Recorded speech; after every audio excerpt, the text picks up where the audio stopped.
Hey, how many eggs have you found? 3, but I already ate one. Hey, that Cadbury egg is mine! No, whoever finds it first gets it! The Easter egg hunt had only been going on for 5 minutes, and I could already hear the kids arguing. And it's always the same. The thing they fight over isn't the biggest egg, but the Cadbury one. Because when you bite into it, the soft, sweet filling oozes out like a real egg. But what most people don't realize is that behind it lies a story of rebirth that has existed for thousands of years. So how are Cadbury eggs actually made? And why are eggs considered the symbol of Easter? Cadbury is a national treasure and one of the world's biggest chocolate makers. The eggs the kids are holding today are actually the latest version of a tradition that has existed for thousands of years. It began with ancient rituals in the Persian festival of Nowruz, where real chicken eggs were dyed and decorated to mark the return of life after winter. And over time, that symbol began to evolve. By the 18th century in Europe, especially in France and Germany, papier-mâché eggs appeared, filled with candy and chocolate. Back then, only the wealthy and nobility could afford to give them as spring gifts.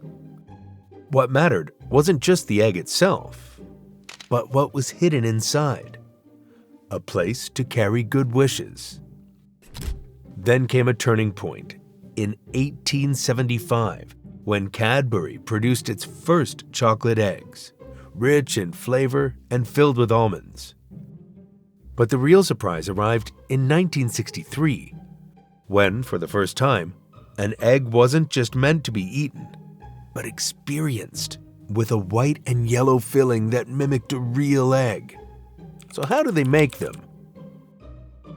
You might not know this. Even though they're both cream eggs, the version in the UK and the US are like two completely different worlds. And all the secrets are hidden in the shell. In the UK, where Cadbury was born, the shell is made from true milk chocolate, with milk listed as the primary ingredient.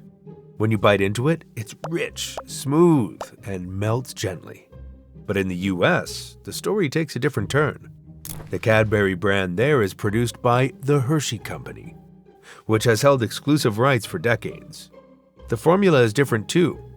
Sugar comes first, making it waxier, less creamy, and giving it a noticeably different aftertaste.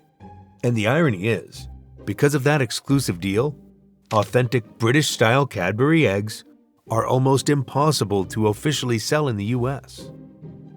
The shell is what gives Cadbury eggs their soul, and it's also the most demanding stage. Because chocolate isn't just a liquid you melt and pour into a mold.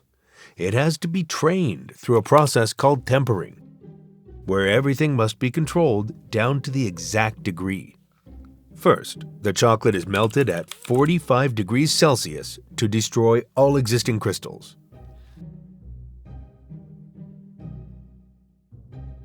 Then it's cooled to 27 degrees Celsius to seed the right crystal structure, specifically form V, even though cocoa butter has 6 different crystal forms. Only form V provides the right hardness to release from the mold without cracking. Then it's reheated to 31 to 32 degrees Celsius to stabilize that structure, giving the chocolate its glossy surface, firm snap, and smooth melt. If the temperature is off by even just 1 degree, the surface turns dull and chalky, a defect called bloom. It may stick to the mold or crumble when removed.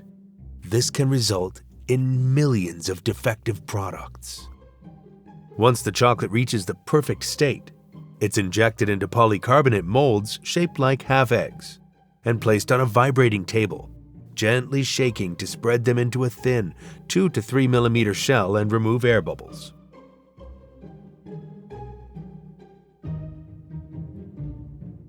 Finally, the molds pass through a cooling tunnel at around 8 to 10 degrees Celsius. The shell crystallizes, hardens, becomes glossy, and releases cleanly.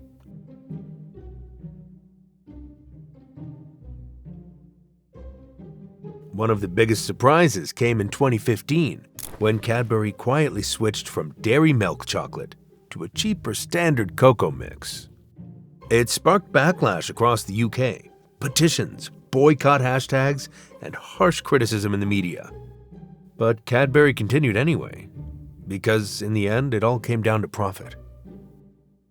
Now that the shell is done, let's move on to the sweet, flowing filling inside. Look at it. Doesn't it look just like the soft-boiled egg I had this morning? It's made from a mixture of sugar, glucose syrup, and water, cooked at 116 degrees Celsius to create a smooth white fondant cream, acting as the egg white. The yolk is colored using paprika extract to give it that bright orange shade, just like a real egg. Injecting the filling requires absolute precision. First, a layer of white fondant is poured into half of the chocolate shell. Then a drop of orange fondant is placed right in the center.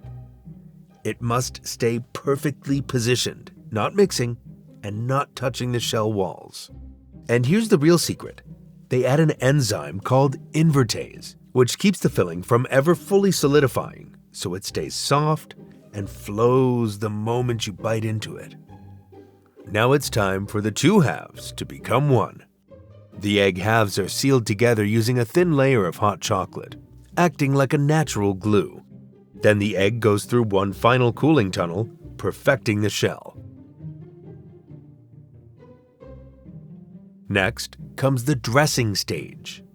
Automated machines wrap each egg in purple, red, and gold foil at incredible speeds, thousands per minute, creating a rustling sound like rain on a rooftop. The craziest part? In 2025, the largest Cadbury egg ever made weighed 99.2 pounds and stood nearly 1 meter tall. Practically a dinosaur egg. And surprisingly, it was entirely handcrafted in just 2 days at Cadbury World. Cream eggs are produced tirelessly for 364 days a year, but only appear on shelves from January until Easter, before suddenly disappearing again. It's almost like a superhero showing up at just the right time, completing its sweet mission, then vanishing into the shadows. This calculated disappearance creates a sense of scarcity. If you don't grab one in time, you'll have to wait another 365 days. Which raises the question, why have eggs become such an irreplaceable symbol of Easter?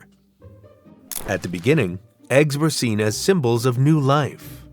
If we rewind time, back a few thousand years, in ancient Egypt, people began decorating eggshells as part of spring rituals in pagan cultures, long before Christianity, because they viewed eggs as something special. They represented life, rebirth, and the natural cycle.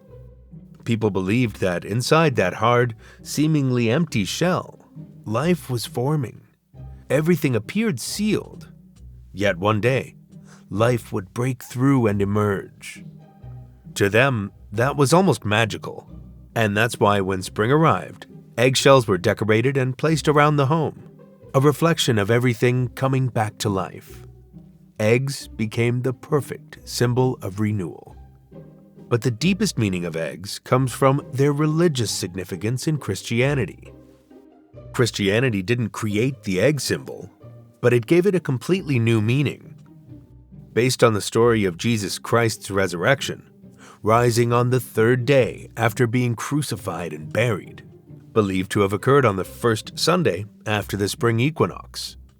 That's why in Christianity, decorating and exchanging eggs during Easter became a tradition. The shell, closed and solid, is seen as the sealed tomb. The life inside, unseen but present, represents new life waiting to be revealed. And when the shell breaks, it's not just a creature emerging, but a reflection of Jesus rising from the tomb. But the most powerful detail lies in the color. In many traditions, especially in Eastern Orthodox Christianity, Easter eggs are dyed red, not for decoration, but to represent the blood of Jesus on the cross. And the paradox is striking. Something that symbolizes life is colored with the shade of death. Yet, that very death becomes the beginning of new life. But not everything started from symbolism or belief. Sometimes it comes from something much more practical. In medieval Europe, during the 40 days of Lent, Christians were not allowed to eat eggs or meat. But chickens kept laying eggs. After a few weeks, a problem appeared. Eggs started piling up. When Easter arrived, marking the end of Lent, eggs became a reward, a gift to share, and something that had to be eaten quickly before spoiling. People began dyeing, decorating, and giving eggs, not just for religious reasons, but simply because there were too many eggs. It's almost ironic. A major religious tradition may have partly come from food preservation. So the next time you bite into that crisp chocolate shell, remember, what melts in your mouth isn't just sweetness. The shell may only be a few millimeters thick, but inside it lies a legacy built over generations. And if you're curious about other everyday things people rarely understand, drop a comment with what you'd like me to explain next.